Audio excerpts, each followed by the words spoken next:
Disney's Beauty and the Beast.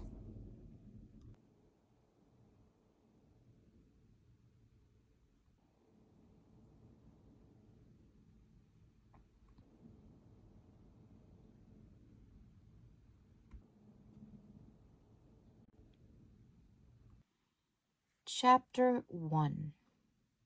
Once upon a time, in a faraway land, there was a magical kingdom where just about everything was perfect.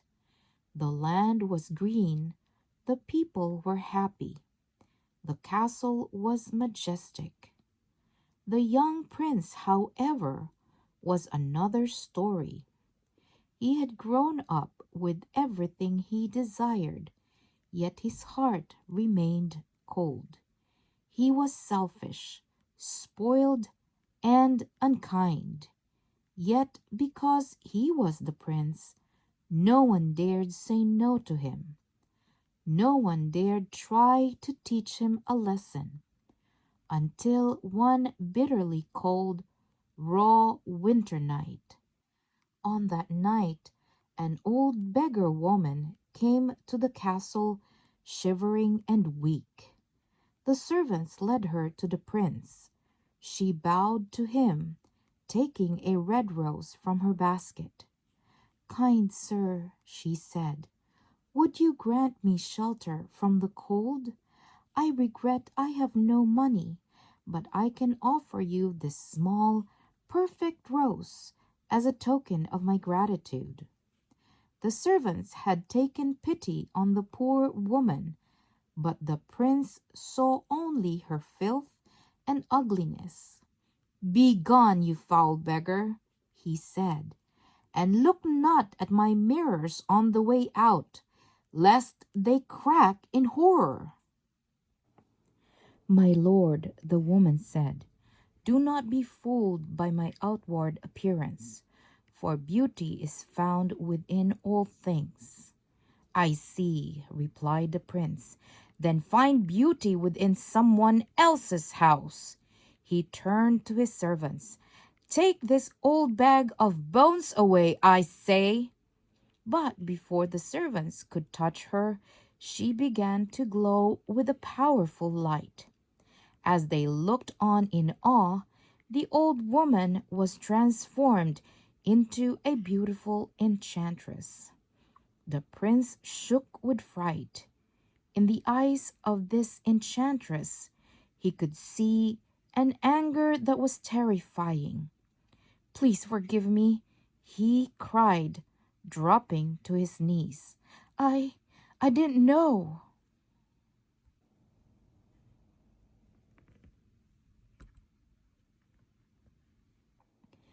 But she wouldn't let him finish.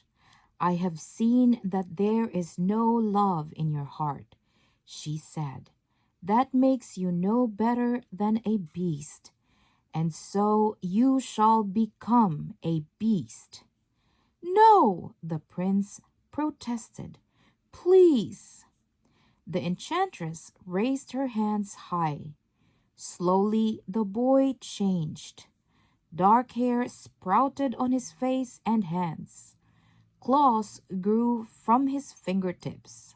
He screamed with pain as his teeth became long and sharp. "I hereby cast a spell on the entire castle," the enchantress declared. "You shall remain a prisoner here, and you shall have no human company." Instantly, everyone else in the castle changed too.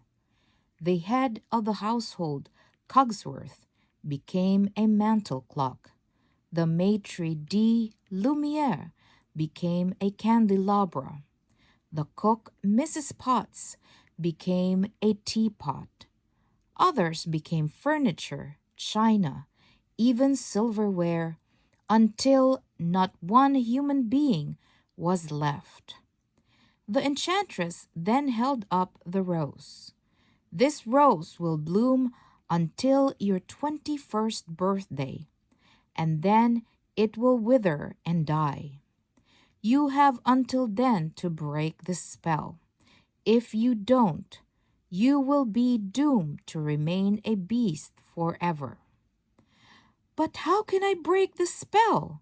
said the frightened boy beast. His voice was now a raspy snarl. The enchantress leaned closer to him. "The only way to break it is to love another person and earn that person's love in return." She placed the rose in a bell jar on a table, then pulled a small silver mirror out of her basket. "I also leave you with a gift. This enchanted mirror will show you any part of the world you wish to see. Look well, for it is a world you can no longer be part of." Then, in a flash of light, the enchantress disappeared. The beast stumped out of the room and ran up the stairs of the castle tower. Up, up, up he climbed, tripping over his new, clumsy, hairy feet. When he finally reached the top, he looked out the tower window. He was shocked by what he saw. There was not one person on the castle grounds, not one house, not one road, not one grassy field. The sunny countryside had been swallowed up by a thick gray mist. He had to earn another person's love. That was what the enchantress had said. But who on earth could learn to love a beast? The boy thought in despair.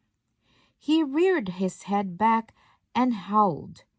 It was the howl of a caged animal. It was the howl of a boy who had lost everything.